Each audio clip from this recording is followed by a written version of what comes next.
Լեռնային Ղարաբաղի պաշտպանության նախարարության հաղորդմամբ ադրբեջանական կողմից հրադադարի ռեժիմի խախտման հետևանքով հյուսիսային ուղղությամբ տեղակայված զորամասերից մեկի պահպանության տեղամասում հրազենային վիրավորումից զոհվել է պայմանագրային զինծառայող Գեղամ Մանուկյանը։ Ղարաբաղի ադրբեջանական շփման գծի մեկ այլ հատվածում Մարտակերտում էլ ծանր վիրավորում է ստացել ժամկետային զինծառայող Կորյուն Կիրակոսյանը։ Երեկ էլ հաղորդվել էր, որ արևելյան ուղղությամբ տեղակայված մարտական դիրքերն են արկակոծության ենթարկվել։ Հայաստանի պաշտպանության նախարարի մամուլի քարտուղար Արծրուն Հովհաննիսյանն Ազատությանը փոխանցեց. վիրավորի վիճակը բավարար է, նրան Երևան տեղափոխելու հարկ չկա։ Լեռնային Ղարաբաղի նախագահի աշխատակազմի ղեկավարի տեղակալ Դավիթ Բաբայանի խոսքով սահմանին լարվածությունը մերթընդմերթ ավելանում է, եւ եթե նախկինում կրակոցներն էին սովորական, ապա այժմ արկակոծությունները։ Տարբեր զինատեսակներ են օգտագործում, եւ նռնականետներ, եւ D44 հրանոթ, եւ ականանետներ։ Օրինաչափը հատկապես հաշվի առնելով 2017 թվականի յուրահատկությունը, գիտեք, որ այս տարի մենք պետք է տոնենք Շուշի ազատագրման 29-ամյակը, Բերձորի,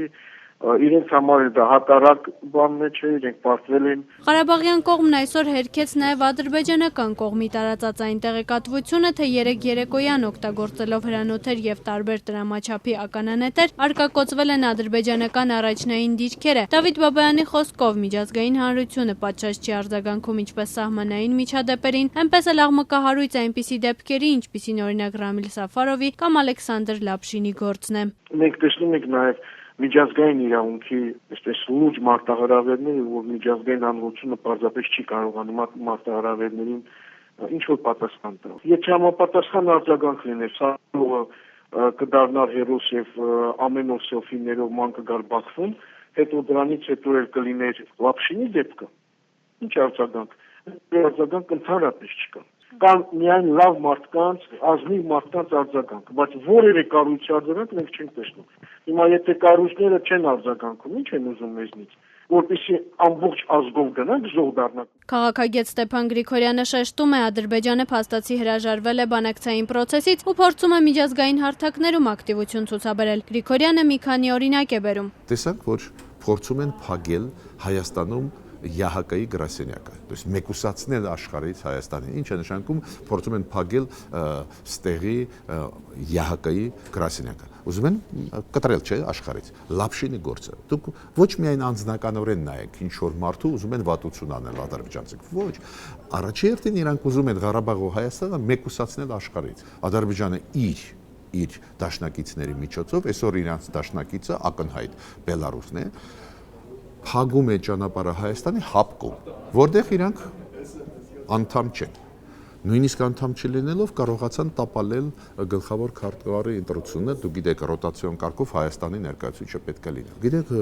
մարտահրավերները լուրջ են այսօր, շատ լուրջ են։ Ու ես տեսնում եմ, այդ ակտիվությունը Ադրբեջանի շատ անգամ անխելք բաներ են անում ադրբեջանցիք, բայց ընդհանուր ակտիվությունը միշտ աշխարհում գնահատվում է։ Քաղաքագետը կարծում է, որ առանց հստակ ծրագրի Ադրբեջանի հետ մի սեղանի շուրջ պետք չէ նստել։ Նախագահների կամ արտգործնախարարների հանդիպումները վիճակը հաճախ ավելի են վատացնում, քանի որ Հայաստանը նոր առաջարկ չունի, Ադրբեջանն էլ շարունակում է խոսել ուժի ու փողի լեզվով, ասում է։ Ադրբեջանը որոշում ընդունեց։ Իրենց որոշումը այսօրվա գրեթե վերջնական որոշումն է՝ ուժով լուծել Ղարաբաղի հարցը,